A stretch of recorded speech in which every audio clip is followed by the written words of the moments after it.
Angkat dari kesaksian yang sangat penting itu di program Indonesia Lawyers Club TV1 semalam. Saya sudah bersama juga dengan Pak Roy Suryo sebagai pakar telematika. Selamat malam Pak Roy Suryo. Malam Mbak Balkis. Dan juga ditemani oleh Bang Jamin Ginting, pakar hukum pidana. Selamat malam Bang Jamin. Selamat malam Mbak Balkis. Oke, kita akan coba sekarang langsung berikan kepada pemirsa ya. Ini harus dicatat sebagai ilustrasi berdasarkan keterangan dari ayah Mirna dan Maun Salihin ya. Kita akan berikan ilustrasinya untuk Anda. Apa yang terjadi kurang lebih tidak secara lengkap, tapi ada frame by frame yang perlu kita cermati di situ ya, Pak Roy. Silakan. Dengan ilustrasi yang mengesankan sebagai CCTV. Saat ini kita memberikan ini sebagai CCTV ya. Ya, CCTV-nya memang jaraknya antara 15 sampai 20 meter. Dan memang yang penting untuk saya sampaikan, kenapa kemudian ada pihak yang sangat kekeh untuk tampilkan dong bukti CCTV. Karena memang CCTV-nya itu kita tahu kalau misalnya di sebuah mall atau misalnya itu perbankan, dia kameranya pasti kamera yang sophisticated, kamera yang bagus. Kita tahan sampai dulu Pak Roy, kita lihat di sini tadi pergerakan yang dilakukan oleh ilustrasi ya. Ini berdasarkan sekali keterangan ayah Mirna, korban. Jessica sempat pertama-tama paperback, 3 paperback ini yang harusnya jadi cenderamata diletakkan di bawah. Dan dipindahkan tadi barusan ya. Dipindahkan menutupi beberapa kopi begitu ya. Betul, sehingga memang sangat tidak nampak di CCTV itu 3 cup itu ya, itu memang nggak nampak. 1 ditaruh duluan, seingat saya ya, karena saya sudah lihat. Kemudian 2 menyusul. Kemudian tadinya paper bag itu ada di bawah. Kemudian baru diletakkan di atas, dan diletakkan di atasnya itu seperti menyusun benteng. Yang kita lihat saat ini ya. Iya, mirip seperti itulah, mirip. Gitu. Jessica sedang duduk di situ ya. Nah, di sini Bang Jamin juga bisa lihat ya, bahwa kita coba menggambarkan dengan ilustrasi apa yang diterangkan oleh ayah dari Mirna, Maun Salihin. Setelah 3 paperback itu berjajar menutupi kopi, gitu kan? Ini harus dianalisa kemudian oleh pakar gestur, pakar gerakan. Karena bukan tugas pengamat telematika kayak saya ya. Baik, Pak Roy, kita lanjutkan. Kita lihat juga bahwa ada gerakan dari Jessica saat ini dalam ilustrasi untuk kemudian seperti gerakan mendekati tas wanitanya ya. Betul, dan kemudian ada gerakan dia seperti memindahkan sesuatu yang di balik tas. Kita duga itu ini ya, tangan kiri betul ya Pak Roy ya? Tangan kiri ya. Kita duga itu kopinya ya. Kemudian ada gerakan tapi hanya nampak sekilas yang tidak nampak. Jadi artinya telapak tangannya nggak nampak. Tapi hanya lengannya yang nampak. Ada gerakan membusungkan badan ke depan seperti ini yang Anda saksikan. Dia maju gitu ya, maju. Tapi tidak terlihat. Tidak terlihat. Jadi memang inilah yang memang menjadi kesulitan bagi petugas kepolisian. Untuk kemudian nanti bisa mengungkap ini secara clear. Gitu ya. Di ilustrasi CCTV saat ini juga Pak Roy yang kita coba gambarkan. Ini paperback memang selalu diletakkan di situ ya? Tidak, setelah itu, setelah gerakan-gerakannya agak ya saya bilang mohon maaf ya, ini mungkin terlalu suudan. Gerakannya agak aneh gitu. Kita tidak bisa tafsir itu ya, itu tafsir milik kemudian paperbacknya tiba-tiba paperbacknya kemudian ditaruh lagi di bawah. Saat ini akan ditaruh di bawah ya. Ditaruh di atas, Pak Jamil. Seperti ini ya? Ya, dipindahkan ya? Dia pindahkan lagi ke bawah. Ke bawah. Sehingga itulah baru kopi baru terlihat. Nah, ini kopi terlihat ya. Kopi terlihat ya. Nah, disitulah kemudian baru beberapa saat 2 orang masuk. Nah pada saat ini juga kita sempat bisa menggambarkan juga sedikit bahwa Jessica kita tidak mau dan tidak punya hak untuk menafsirkan, Pak Roy. Tapi di sini Jessica juga sempat, karena menunggunya cukup lama. Dia sempat begini. Sempat agak bersandar. Kemudian agak melihat, tapi terus terang lihat apa? Kalau menurut saya dia ini ya. Sempat agak, dia sempat agak memandang ke kamera. Sempat memandang ke kamera CCTV. Karena CCTV-nya itu kan di sana tuh kan bentuknya dome, ya kecil gitu ya. Dan memang kenapa kualitas nggak bagus? Karena kameranya, mohon maaf kalau saya boleh tunjukkan, kameranya hanya sekecil ini, gitu ya. Saya pegang dulu Pak Roy. Ini kita lihat dulu bahwa ini sempat santai. Ini adalah contoh kamera Cafe Olivier. Iya, seperti itu. Yang ada di dalam. Di dalam box dari CCTV atau dome atau CCTV. Hanya sekecil ini. Sekecil itu. Jadi kamera ini resolusinya di bawah 400 pixel. 400. Kecil sekali ya. Itulah makanya sebenarnya ini bukan kamera standar yang kemudian bisa berguna untuk analisa. Lain misalnya dengan kamera misalnya di apotek atau di supermarket atau mall, apalagi bank. Kalau dia mungkin kameranya harus sebesar, ya paling tidak agak gedean dikit lah.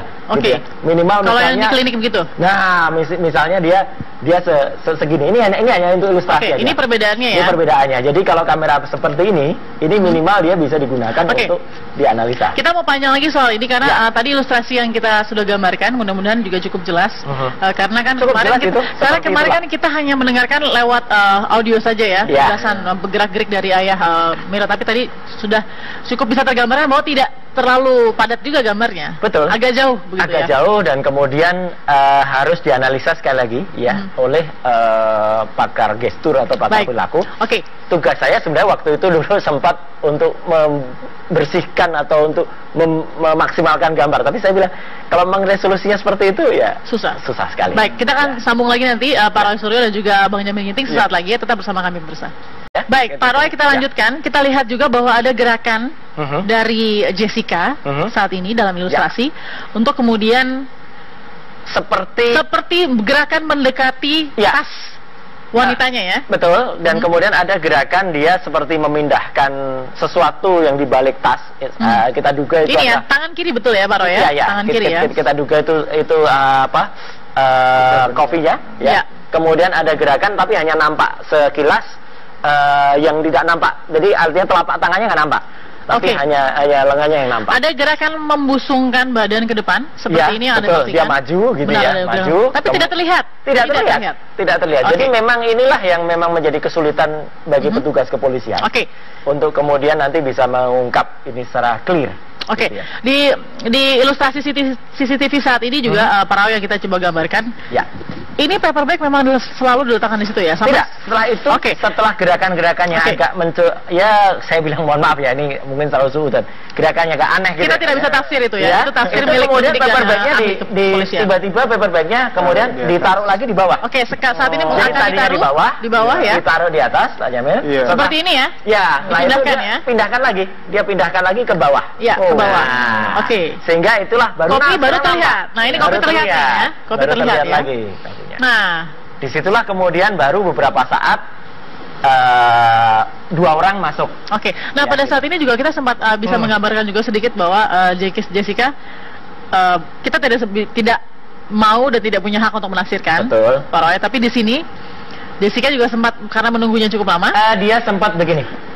Sempat agak bersandar, kemudian agak melihat, tapi terus terang lihat apa? Kalau menurut saya dia ini ya. Sempat agak, dia sempat agak memandang ke kamera.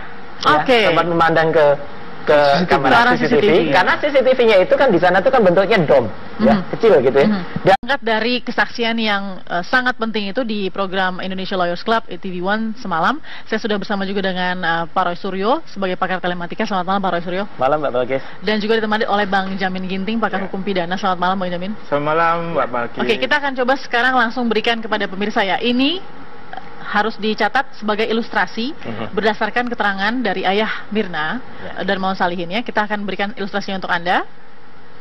Apa yang terjadi kurang lebih tidak secara lengkap, tapi ada frame by frame yang perlu kita cermati di situ ya, Pak Roy. Silakan. Dengan ilustrasi yang mengesankan sebagai CCTV. Saat ini kita memberikan ini sebagai CCTV ya. Ya, CCTV-nya memang jaraknya antara 15 sampai 20 meter. Dan memang yang penting untuk saya sampaikan, kenapa kemudian ada pihak yang sangat kekeh untuk tampilkan dong bukti CCTV. Karena memang CCTV-nya itu kita tahu kalau misalnya di sebuah mall atau misalnya itu perbankan, dia kameranya pasti kamera yang sophisticated, kamera yang bagus. Kita tahan sampai dulu Pak Roy. Kita lihat di sini tadi pergerakan dilakukan oleh ilustrasi ya. Ini berdasarkan sekali keterangan ayah Mirna, korban. Jessica sempat pertama-tama paper bag, 3 paper bag ini yang harusnya jadi cenderamata diletakkan di bawah. Dan dipindahkan tadi barusan ya. Dipindahkan menutupi beberapa kopi begitu ya. Betul. Sehingga memang sangat tidak nampak di CCTV itu 3 cup itu ya, itu memang nggak nampak. 1 ditaruh duluan, seingat saya ya, karena saya sudah lihat. Kemudian 2 menyusul. Kemudian tadinya paper bag itu ada di bawah. Kemudian baru diletakkan di atas, dan diletakkan di atasnya itu seperti menyusun benteng. Yang kita lihat saat ini ya. Iya, mirip seperti itulah, mirip. Gitu. Jessica sedang duduk di situ ya. Nah, di sini Bang Jamin juga bisa lihat ya bahwa kita coba menggambarkan dengan ilustrasi apa yang diterangkan oleh ayah dari Mirna, Maon Salihin. Setelah 3 paper bag itu berjajar menutupi kopi, gitu kan? Ini harus dianalisa kemudian oleh pakar gestur, pakar gerakan. Karena bukan tugas pengamat telematika kayak saya. Dan memang kenapa kualitas nggak bagus? Karena kameranya, mohon maaf kalau saya boleh tunjukkan, kameranya hanya sekecil ini, gitu ya. Oke, saya pegang dulu, Pak Roy. Oke, ini kita lihat dulu bahwa ini Sempat Santai. Ini adalah contoh kamera Cafe Olivier. Iya, seperti itu. Yang ada di dalam, di dalam box dari CCTV atau dome atau CCTV. Hanya sekecil ini. Sekecil itu. Jadi kamera ini resolusinya di bawah 400 pixel.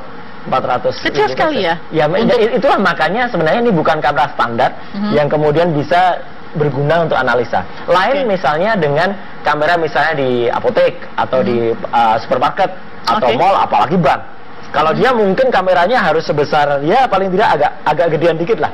Gitu ya. Minimal kalau misalnya. Yang di klinik begitu. Nah, misalnya dia segini. Ini hanya untuk ilustrasi aja. Ini perbedaannya ya. Ini perbedaannya. Jadi kalau kamera seperti ini minimal dia bisa digunakan untuk dianalisa. Kita mau panjang lagi soal ini karena tadi ilustrasi yang kita sudah gambarkan mudah-mudahan juga cukup jelas.